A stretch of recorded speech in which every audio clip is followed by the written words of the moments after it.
Chhattisgarh, in the last 2 months itself, ever since this year has begun, has broken all records in its fight against Naxalism is concerned. Joining me, Chief Minister of Chhattisgarh. Sir बहुत बहुत शुक्रिया network 18 से बात करने के लिए। जैसा मैं अपने दर्शकों को बता रही हूँ, इस साल के पहले 2 महीनों में ही सिक्योरिटी फोर्सेस ने इतने भारी मात्रा में सक्सेस पाई है। मेरे ख्याल से नंबर्स जो कहते हैं वो कहते हैं कि ऑलरेडी आपने पीछे के सारे आंकड़े पार कर दिए हैं जितने नक्सलियों को एनकाउंटर में मारा गया है इस साल।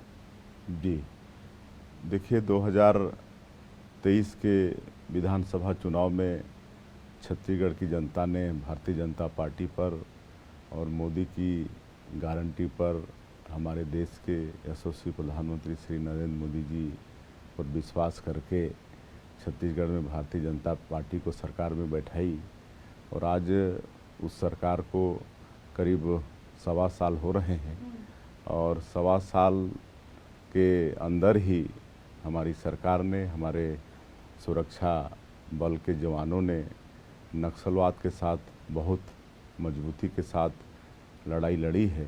1.25 वर्षों के अंदर में करीब 300 नक्सली मारे गए हैं और 2000 के आसपास आत्मसमर्पण और उनकी गिरफ्तारी हुई है और उन क्षेत्रों में लगातार सुरक्षा कैंप खोल रहे हैं और एक नियत नेलानार योजना है, वहाँ लोकल भाषा में है, जिसका हिंदी अनुवाद आपका अच्छा गांव है।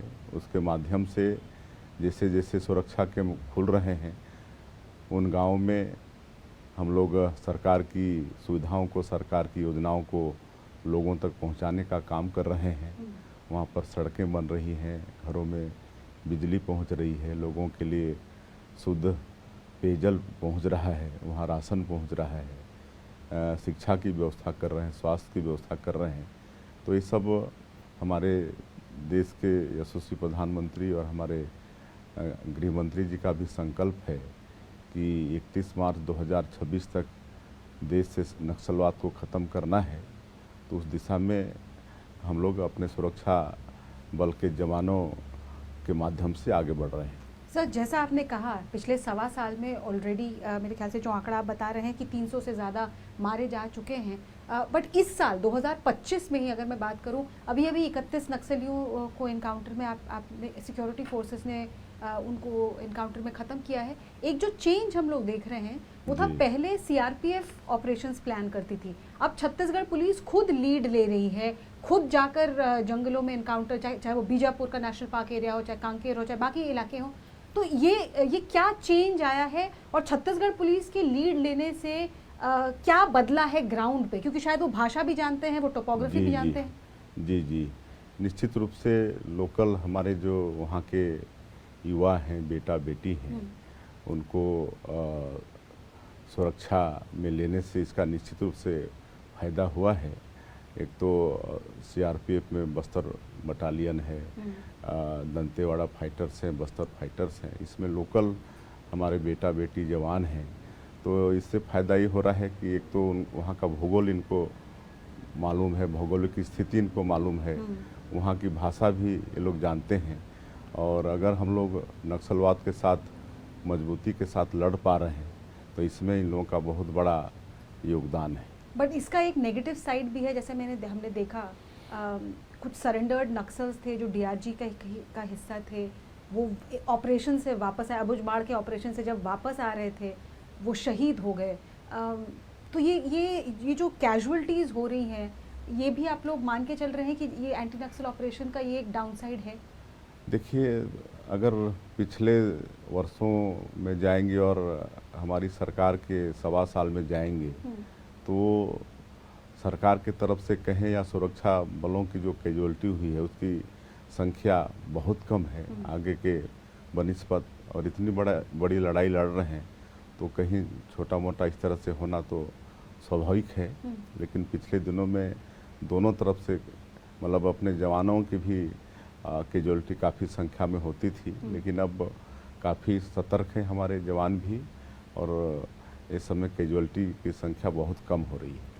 कोई अंदाज़ा इंटेलिजेंस एजेंसीज ने लगाया है कि अभी तक कितने नक्सली छत्तीसगढ़ में एक्टिव हैं, खास तौर पे जो पॉलिट ब्यूरो के मेंबर्स हैं, जो टॉप लीडरशिप है नक्सलियों के, कितने होंगे अभी भी जो एक्टिव हैं? देखिए कि तो जैसे मैंने कहा कि हमारे आदरणीय प्रधानमंत्री जी और आदरणीय गृह मंत्री जी का संकल्प है कि 31 मार्च 2026 तक नक्सलवाद को इस देश से ख़त्म करना है। और आज नक्सलवाद का ज़्यादा मतलब हिस्सा आज छत्तीसगढ़ के अंदर में है। कहीं ना कहीं अगर जैसे माननीय गृह मंत्री जी बीच बीच में कई बार उनका छत्तीसगढ़ जाना हुआ है, बैठक लिए हैं और हम भी उस बैठक में रहते हैं, तो मुझे जानकारी है कि पूरे देश का करीब 77% नक्सलवाद आज भी है छत्तीसगढ़ के अंदर में, और बाकी 23% नक्सलवाद जो छत्तीसगढ़ के चारों तरफ जुड़े हुए हैं, 6-7 राज्य वहाँ पर है। तो ज़्यादा लड़ाई हम लोग को छत्तीसगढ़ में ही लड़नी है और हम लोग लड़ रहे हैं। हिडमा के गांव तक आप लोग पहुंच गए हैं, उनकी माताजी को भी छत्तीसगढ़ सरकार ने आधार कार्ड दिया, और साइकोलॉजिकली बहुत बड़ा इम्पैक्ट है जब सबसे बड़े नक्सली कमांडर के गांव तक अब आप पहुंच जाएं। बट हिडमा को कितना कॉन्फिडेंट है छत्तीसगढ़ पुलिस या सिक्योरिटी फोर्स की हिडमा भी आपके कब्जे में बहुत जल्दी आ जाएगा? कहाँ है हिडमा कुछ अगर? देखिए, हिडमा का जो गांव है पुवर्ती, वहाँ भी सुरक्षा कैंप खुल चुका है और वहाँ के लोगों को भी सरकार की सारी सुविधाएं मिल रही हैं। और यहाँ तक कि हिडमा की जो माता जी हैं वो भी अस्पताल में आकर स्वास्थ्य लाभ ले चुकी हैं, और हिडमा बहुत दिनों तक बच नहीं पाएगा। हमारे सुरक्षा बल के जवान अंदर के क्षेत्रों में भी लगातार प्रवेश कर रहे हैं और अंत में हिडमा का भी खात्मा अवश्य होगा। मतलब आप लोगों को जानकारी है कि वो कहाँ है? हमारा जो तंत्र है प्रदेश का, वो सब लगातार उसके पीछे काम करने में लगे हुए हैं। सर, ये जो जगह है अबूझमाड़, नाम ही अबूझमाड़ है, जहाँ कभी कोई सरकारी तंत्र पहुंचा नहीं था, बट इस साल आप लोग पहुंच गए हैं। कैसे हुआ ये? आप अगर कोई कुछ बता पाएं कि ये कैसे संभव हुआ? देखिए, अबूझमाड़ जैसे आप ही ने कहा, अबूझमाड़ कहने से अबूझ जिसको कोई बूझ नहीं पाए, तो ऐसा लंबा चौड़ा एरिया में अपना डेंस फॉरेस्ट फैला हुआ है, जहाँ पर आज भी गांव अंदर में है तो अनसर्वर्ड गांव है, सर्वे नहीं हुआ है, वहाँ रास्ता नहीं है। लेकिन अब लगातार जैसे मैंने कहा कि डबल इंजन की सरकार का भी लाभ मिल रहा है। बराबर हमारे आदरणीय गृह मंत्री जी जाके सुरक्षा बलों के कैंप में जा रहे हैं, उनके साथ बैठक कर रहे हैं और उनके साथ भोजन कर रहे हैं, तो उनका उत्साह लगातार बढ़ रहा है। और ऐसे अबूझमाड़ में भी अंदर हमारे जवान प्रवेश कर रहे हैं, और अभी जो बीजापुर एरिया में जो नेशनल पार्क एरिया में ये सब जो नक्सली मुठभेड़ हुआ है, ये सब ऐसे ही क्षेत्र हैं, तो अब ऐसे क्षेत्र में भी हमारे जवान घुस रहे हैं। आपने कहा डबल इंजन की सरकार है, गढ़चिरौली लगा हुआ है बीजापुर के साथ, बस्तर के साथ, नीचे की तरफ देखें तो आंध्र प्रदेश, तेलंगाना, उड़ीसा में भी अब आपकी सरकार है। तो उड़ीसा में अपनी सरकार, महाराष्ट्र में आपकी सरकार, आंध्र प्रदेश में आपके एलआई की सरकार, तो ये सब लोगों का एक साथ आना भी क्या बहुत बड़ा एडवांटेज है? जी, इसका भी बड़ा लाभ है। जो जेटीएफ बनाकर जो काम कर रहे हैं, जॉइंट टास्क फोर्स बनाकर जो काम कर रहे हैं, हर जो नक्सली प्रभावित प्रदेश हैं वहाँ के जवानों के साथ भी मिलकर जो ये अभियान चल रहा है, उसका भी बहुत फायदा नक्सलवाद की इस लड़ाई में मिल रहा है। कैसे? मतलब पहले वो छत्तीसगढ़ में कुछ करके किसी और राज्य में भाग जाते थे? बिल्कुल, आपने सही कहा कि छत्तीसगढ़ में वारदात करके निकटवर्ती प्रदेश में भाग जाते थे, तो इससे उनकी सुरक्षा हो जाती थी। लेकिन अब चूंकि जॉइंट टास्क फोर्स के माध्यम से काम कर रहे हैं, तो अब उनको मौका मिल नहीं रहा है। तो नक्सलवाद को समाप्त करने के लिए सिर्फ नक्सलियों को मारना शायद काफ़ी नहीं होगा, उस आइडियोलॉजी को ख़त्म करना भी शायद ज़रूरी होगा। उसके लिए मेरी समझ से डेवलपमेंट एक इम्पॉर्टेंट क्राइटेरिया है। एक वक्त था जब आप मेंबर ऑफ पार्लियामेंट थे यहाँ पे, और आपके घर को मिनी एम्स कहा जाता था, क्योंकि बहुत सारे लोग छत्तीसगढ़ से आपके घर पे आते थे, यहीं एम्स के पास जहाँ हम इस वक्त बैठे हैं, इलाज के लिए। पर अब आप ऐसा क्या कर रहे हैं कि उनको यहाँ तक ना आना पड़े, इलाज की सुविधा चाहे वो सुकमा में हो, चाहे बीजापुर में हो, कहीं पे भी उनको मिल पाए, क्योंकि डेवलपमेंट का एक बड़ा हिस्सा इलाज भी है। देखिए, हम लोगों का उद्देश्य नक्सलियों को सिर्फ मारना नहीं है। हम लोगों ने तो आह्वान किया है कि आप सब लोग शस्त्र छोड़कर आत्मसमर्पण करो और विकास की मुख्य धारा से जुड़ो और इसका परिणाम है कि हजारों की संख्या में वो जुड़ भी रहे हैं और उनके साथ अच्छा पुनर्वास सब भी उनको दे रहे हैं, उनका स्किलिंग का प्रयास कर रहे हैं। तो ये सब प्रयास हो रहा है। उनको बोल रहे हैं कि भाई आप अगर बोली से मानोगे तो सरकार भी बोली से बात करेगी, और अगर बोली नहीं मान के आप गोली की ही भाषा अख्तियार करोगे तो सरकार गोली का जवाब गोली से भी देगी। और हम लोग आज भी चाहते हैं और आज के माध्यम से भी हम फिर कहना चाहेंगे कि सरकार का उद्देश्य ये नहीं है कि उनको मार दें। अगर वो विकास की मुख्यधारा से जुड़ना चाहते हैं तो आत्मसमर्पण करेंगे, उनके साथ न्याय होगा। और जहाँ तक आपने मिनी एम्स की बात कही, हम 1999 से लेकर 2018 तक रायगढ़ संसदीय क्षेत्र से लगातार 4 बार लोकसभा के सदस्य थे। रायगढ़ क्षेत्र की जनता ने हमको चुनकर भेजी थी। तो क्योंकि अब तो हम धन्यवाद भी देना चाहेंगे श्रद्धेय अटल बिहारी वाजपेयी जी को भी, जो इस देश के प्रधानमंत्री भी बने, हमारे छत्तीसगढ़ राज्य के निर्माता भी वही थे। तो उन्होंने जगह जगह अलग अलग प्रदेशों में एम्स की स्थापना की, जिसमें हमारा छत्तीसगढ़ में भी एम्स है।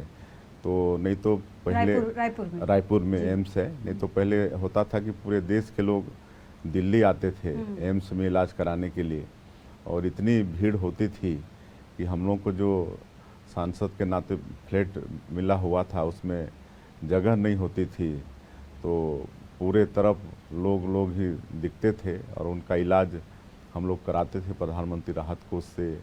और प्रदेश में भी हम लोग की सरकार थी कुछ वर्षों तक, 15 वर्षों तक, तो वहाँ से भी सहयोग लेके यहाँ इलाज कराते थे।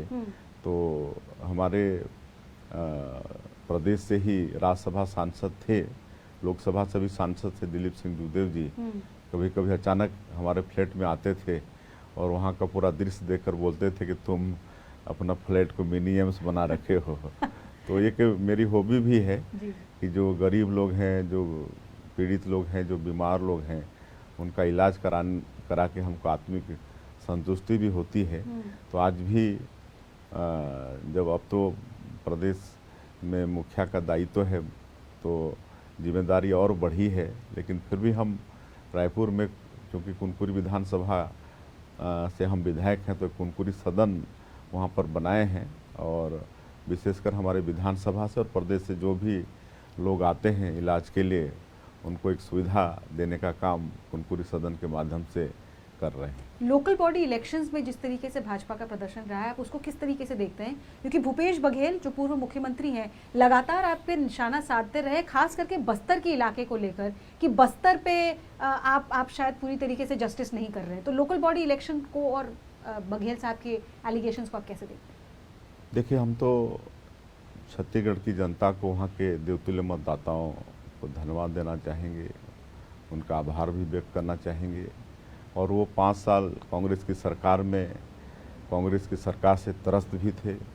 उन्होंने 2018 के विधानसभा चुनाव में बहुत बड़े बड़े वादे किए थे, 36 वादा किए थे, लेकिन 5 वर्षों में उन्होंने एक भी वादा पूरा नहीं किया, बल्कि 5 वर्षों में पूरे छत्तीसगढ़ को अपराध का गढ़ बना दिया, भ्रष्टाचार का गढ़ बना दिया। और 5 वर्षों में आज पूरा देश को मालूम है कि कैसे कैसे भ्रष्टाचार हुए। कोयला में भ्रष्टाचार हुआ, आपका बालू में भ्रष्टाचार हुआ, आपका शराब में भ्रष्टाचार हुआ, डीएमएफ की राशि में, महादेव सट्टा ऐप में भ्रष्टाचार हुआ। और आज बहुत सारे लोग उनके जेल के अंदर में हैं, उनका कई बार से बेल खारिज होते जा रहा है। और इस कारण से शायद 2023 के चुनाव में छत्तीसगढ़ की जनता ने, क्योंकि वो 15 साल छत्तीसगढ़ की में भाजपा की सरकार को देख चुकी थी, और 2023 में फिर हम लोगों को चुना, हम लोगों को सरकार में बैठाया। और 2023 के विधानसभा चुनाव में जो मोदी की गारंटी था, आदरणीय प्रधानमंत्री जी भी छत्तीसगढ़ की जनता से वादा किए थे, और इस 1.25 साल में हम लोगों ने मोदी की गारंटी का अधिकांश काम को पूरा किया है, और उससे एक विश्वास भी जमा है। और तत्काल विधानसभा के बाद कुछ महीनों में ही जो हम लोग प्रधानमंत्री आवास देना शुरू किए, किसानों का धान का कीमत देना शुरू किए, 70 लाख माताओं को महतारी बंधन में 1,000 रुपया देने का काम किए, तो इसका लाभ लोकसभा में भी मिला। 11 में से 10 लोकसभा सीट भारतीय जनता पार्टी वहाँ जीती। और आज 1.25 महीने में जो सरकार ने काम किया है मोदी की गारंटी को पूरा करने का, एक सुशासन देने का और एक जो भ्रष्टाचारी हैं उनको दंडित करने का, वहाँ पीएससी में भी हमारे वहाँ के वॉइस जो बेटा बेटी हैं उनके जीवन के साथ भी खिलवाड़ हुआ था, आज उसकी भी सीबीआई जांच हो रही है, उसमें भी दोषीदार लोग दंडित हो रहे हैं। तो ये सबसे एक विश्वास जनता का भारतीय जनता पार्टी के प्रति, हमारे प्रधानमंत्री जी के प्रति, हमारी छत्तीसगढ़ की भारतीय जनता पार्टी के सरकार के प्रति उनका विश्वास बढ़ा है। और अभी नगरीय निकाय का जो चुनाव संपन्न हुआ है उसमें पूरी कांग्रेस को बहुत बुरी तरह से पराजय का मुंह देखना पड़ा है। सर, मैं आपको एक मिनट रोक रही हूँ क्योंकि आपने बात की भ्रष्टाचार की, मैं वापस आपका ध्यान उस पर खींचना चाहती हूँ। महादेव ऐप का आपने जिक्र किया, तो आपको उम्मीद है कि रवि उप्पल और सौरभ चंद्राकर इस साल देश में आ जाएंगे? ईडी उनको ढूंढ रही है, एक्सट्रेडिशन की डिमांड की है, आपको लगता है इस साल कुछ पॉजिटिव होगा एक्सट्रेडिशन रिक्वेस्ट में? जी बिल्कुल, हमको पूरा विश्वास है। महादेव सट्टा ऐप के माध्यम से हमारे छत्तीसगढ़ के लोगों के साथ बहुत बड़ा धोखा हुआ है और ईडी उसकी जांच कर रही है और मुझे पूरा भरोसा है कि उसके भी दोषीदार वो लोग भी मतलब पकड़े जाएंगे और वो दंडित होंगे। दो मेरे पॉलिटिकल सवाल है सर। आप महाकुंभ स्नान करके आए हैं, अपने कैबिनेट के साथ आप गए थे। ममता बनर्जी जो वेस्ट बंगाल की मुख्यमंत्री हैं, उन्होंने महाकुंभ को मृत्यु कुंभ कहा है क्योंकि स्टैम्पीड में प्रयागराज में भी लोग मारे गए और दिल्ली में भी। आपकी प्रतिक्रिया? अब देखिए, एक कहावत है, विनाश काले विपरीत बुद्धि। अब उनका विनाश सामने है और इसलिए उनका मति भ्रष्ट हो रहा है और महाकुंभ को मृत्यु कुंभ उन्होंने कहा है और ये करोड़ों करोड़ हिंदुओं का ये अपमान है, सनातन धर्म का अपमान है। आज 50 करोड़ लोग अगर महाकुंभ में स्नान करते हैं तो मतलब ये लोग कोई अज्ञानी नहीं है, सब ज्ञानी लोग हैं और महाकुंभ में जाते हैं। और इसको मृत्यु कुंभ का मतलब मृत्यु कुंभ कहना हमको लगता है उनकी मति भ्रष्ट हो गई है, इसलिए वैसा कह रही हैं। और दूसरा पॉलिटिकल सवाल है राहुल गांधी से जोड़ के। राहुल गांधी जो लीडर ऑफ अपोजिशन है, आज नए चीफ इलेक्शन कमिश्नर ने ओथ लिया है और वो लगातार इस बात का विरोध कर रहे हैं। वो कह रहे हैं कि ये भारतीय जनता पार्टी सही नहीं कर रही है, पूरे इलेक्शन सिस्टम को ही वो नकार रहे हैं। जब छत्तीसगढ़ में चुनाव हुआ था और कांग्रेस पार्टी को लग रहा था वो जीत जाएंगे और वो नहीं जीते, तब से ये नरेटिव शुरू हुआ है। अब कांग्रेस का तो ये संस्कृति है कि जब मतलब उनके पक्ष में अहित होता है तो कभी वो ईवीएम पर भी दोष लगाते हैं, कभी संविधान की भी वो लोग दुहाई देते हैं। तो ये तो उनकी संस्कृति है, कोई उनके पास विषय नहीं रहता है, बचाव का कोई तरीका नहीं रहता है, तो अनर्गल इस तरह से कोई ना कोई दोषारोपण वो लोग करते हैं। तो आपको लगता है कि कोर्ट में भारतीय जनता पार्टी की जो सरकार है उन्हीं की वजह होगी? आपको ऐसा लगता है क्योंकि वहाँ चैलेंज किया है? जी बिल्कुल बिल्कुल, भारतीय जनता पार्टी हमेशा सही मार्ग पर चलने वाली पार्टी है और जो भी निर्णय होते हैं सोच समझ के होते हैं, तो निश्चित विजय होगी। मेरा आखिरी सवाल है सर, यूएसएड एक ऑर्गेनाइजेशन है जो ट्रम्प सरकार ने जिसको फ्लैग ऑफ किया है कि $21 मिलियन उन्होंने भारत को दिया, बहुत सारे एनजीओज को दिया। ऐसे बहुत सारे एनजीओज छत्तीसगढ़ में भी काम करते आए हैं। ऐसे आरोप लगे हैं कि जो रिलीजियस कन्वर्जन का मामला है छत्तीसगढ़ में, उसमें भी शायद एनजीओज का कोई हाथ है। तो रिलीजियस कन्वर्जन को लेके, एनजीओ सेक्टर का छत्तीसगढ़ में काम करने को लेकर और ये जो यूएसएड को लेकर कंट्रोवर्सी है, इसके बारे में आप हमारे दर्शकों को क्या बता सकते हैं? देखिए, एक तो हमारा देश धर्मनिरपेक्ष देश है, व्यक्ति स्वेच्छा से कोई भी धर्म मान सकता है, लेकिन आज कहीं अशिक्षा का, कहीं गरीबी का, या कहीं चंगाई का, या कहीं लोभ प्रलोभ के माध्यम से किसी को ज़बरदस्ती उसका धर्म परिवर्तन कराते हैं। मैं समझता हूँ एक कतई उचित नहीं है और ये बिल्कुल ही नहीं होना चाहिए। लेकिन आज कई एजेंसियाँ इस तरह की काम कर रही हैं जो विदेशों से सहयोग लेकर, वो हमको लगता है कि हेल्थ एजुकेशन के नाम से सहयोग वहाँ से प्राप्त करते हैं, लेकिन उसकी आड़ में यहाँ पर ऐसे जो लोग हैं उनके बीच में भ्रम फैलाकर, प्रलोभन देकर, चंगाई के माध्यम से उनका धर्म परिवर्तन कराते हैं। ये कतई भी उचित नहीं है और इसका सही सही जांच भी होना चाहिए कि अगर बाहर से इनको सहायता प्राप्त हो रही है जिस मकसद से, तो मकसद में वो खर्चा हो रहा है कि नहीं, देखना चाहिए। बहुत बहुत धन्यवाद विष्णुदेव साय जी हमारे दर्शकों से बात करने के लिए। Chhattisgarh chief minister there assuring the people of Chhattisgarh, assuring the people of Bastar that development is on track and all those CPI Maoist cadres who want to surrender are welcome to the mainstream.